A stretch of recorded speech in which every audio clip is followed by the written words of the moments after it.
We continue now at the top of Daf Peiches Amud Aleph in Meseches Nedarim. This is Nedarim Daf 88a. And the previous Amud, the Gemara had a contradiction between our Mishnah and a Braisa in terms of whether Mixas Yediyah is Kechol Yediyah or not. If a person has partial knowledge of something, does that count like a real Yediyah, like a real knowledge or not?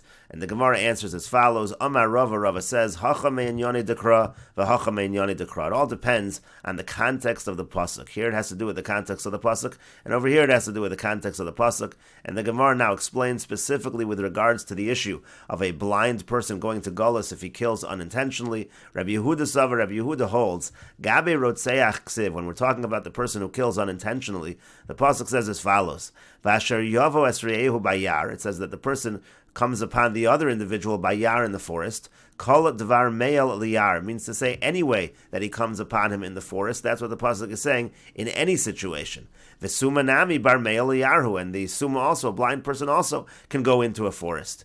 V'yamrit below ra'os l'rabos es asuma. Now, if you're going to say that below ra'os comes to include a blind person, miyar nafkale, we already knew a blind person would have been included from the general pasuk of someone approaches another individual in the yar in the forest. Elashma minor, rather you see that it has to be below ra'os, that those words in the pasuk of below ra'os, parat l'suma, means without seeing, that excludes a blind person who can never see.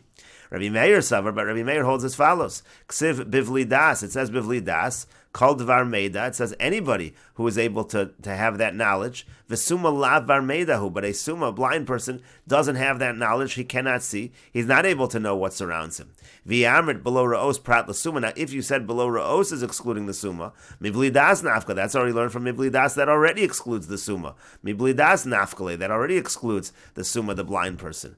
Elashma minor, rather we see from this, since already mibli das is excluding the blind person, what's below ra'os for? Below ra'os l'rabos es asuma. Below ra'os is obviously to include the blind person, so it all depends on what we already knew from the pasuk before the words below ra'os, and that's how they made that determination, and that is not going to be connected with the issue of Yediyah in our Mishnah, which is relevant to Nedarim. And the Ran explains, Hacha mein yonah dekra, here we're following the context of the pasuk, Liolam leslei Rabbi Meir mixas Yediyah kechol Yediyah. Really, Rabbi Meir does not hold that partial knowledge is considered like full knowledge, and that's why by neder, let's say the husband doesn't realize that the neder that his wife made is in the category of nedarim that could be annulled, so that's not considered like knowledge, and therefore he's not able to annul that vow.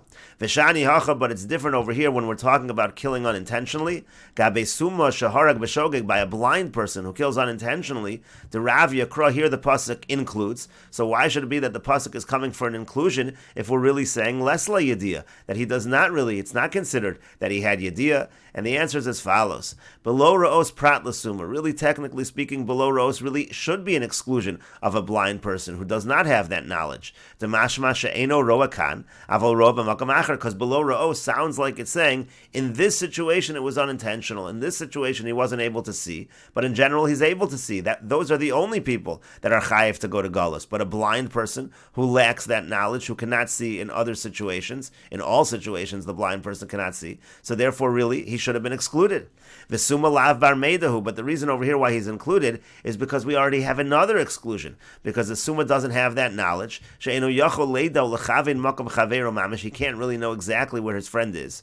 V'yamrit below ra'os prat l'summa mibli das nafkale. If you're going to say below ra'os excludes a blind person, we actually already have an exclusion from a different pasuk, from mibli das. Hilka chavale miyot achar miyot. Therefore, the way the Ran understands the sugya, it's a miyot achar miyot. It's actually a double exclusion. In other words, it's really true, according to Rabbi Meir, mixas yediyah is not kechol yediyah, and really it should have been excluded from below ra'os, but you have a double exclusion. It's not only excluded from below ra'os, but Asuma is also excluded from the fact that he's lav bar meida from mibli das, and therefore it's miyot achar miyot ve'eno elo l'rabos. The general principle is that anytime you have an exclusion following another exclusion, it actually turns into an inclusion, and that's why we say that the summa is included in the halacha of Golus. And the Ran over here notes v'hach sugya michla fahasam beparak ve'elohen agol, and in Meseches Makos, this sugya is actually reversed. And although we won't go through the entire Mefarish, we will note over here that the Mefarish learns the sugya in the opposite fashion of the Ran. V'kasha d'Rabbi Meir ad Rabbi Meir, t'v'masnisim kam Rabbi Meir mixas yediyah b'chlal yediyah. The way the Mefarish understands is that in the Mishnah, Rabbi Meir is actually indicating mixas yediyah is kechol yediyah. It's considered like knowledge. V'lo yafer, and that's why he cannot annul. V'hacha kamar lo amrinan mixas yediyah b'chlal yediyah. And here, it seems like from the case of unintentional killing, that we do not say mixas yediyah is b'chlal yediyah. So again, the Mefarish has the opposite contradiction within Rabbi Meir. And the Gemara continues with the Mishnah, Hamadir Hana Mechasanu, if somebody makes a neder that his son-in-law is not allowed to benefit from him, V'hurotze Loses Labito Mos, and he wants to give his daughter money. So Omer La, so he says to her, Hare Hamos Elu Nesunin Lach B'matana, this money is given to you as a gift. As long as your husband has no rishus over the money, the gift only includes that which you pick up and put in your mouth. And the Gemara says, Amar Rav says, this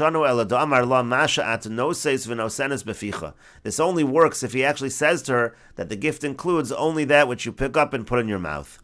Aval Amar Mashatirtzi Asi, but let's say he says Mashatirtzi Asi, do what you want. So in that case, Kanei Yason Baal, there, the husband will acquire it. Ushmuel Omer, and Shmuel says, Afilu Amar Mashatirtzi Asi, even if he uses the phrase Mashatirtzi Asi, Lo Kanei Yason Baal, the husband is not going to acquire it. Maskefala Rav Zera asks on this, and the Mefarish explains, Lo shanu du yochol litein lo afagav du mudar hanami menu. The Mishnah only teaches, according to Rav, that he's able to give it to her, even though the son-in-law is prohibited from getting benefit. He has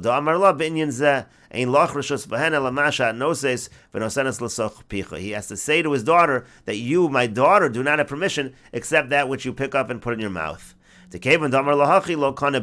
Since he says it to her like that, so the husband doesn't acquire. And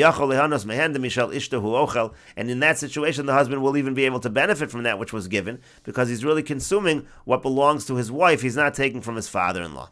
But if he says to his daughter that you do whatever you want with it,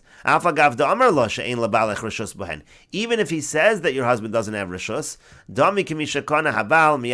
still that's as if the husband has acquired from the father. The point is, according to Rav, the hand of the wife is like the hand of the husband. It's as if he gave it to his son-in-law,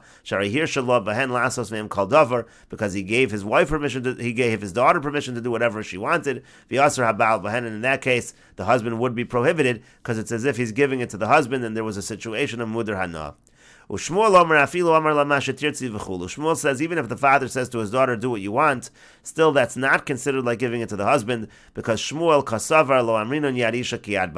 holds, we don't say that the hand of the wife is like the hand of the husband, and we'll continue with this discussion in the next video on Daf Peiches Amud Beis.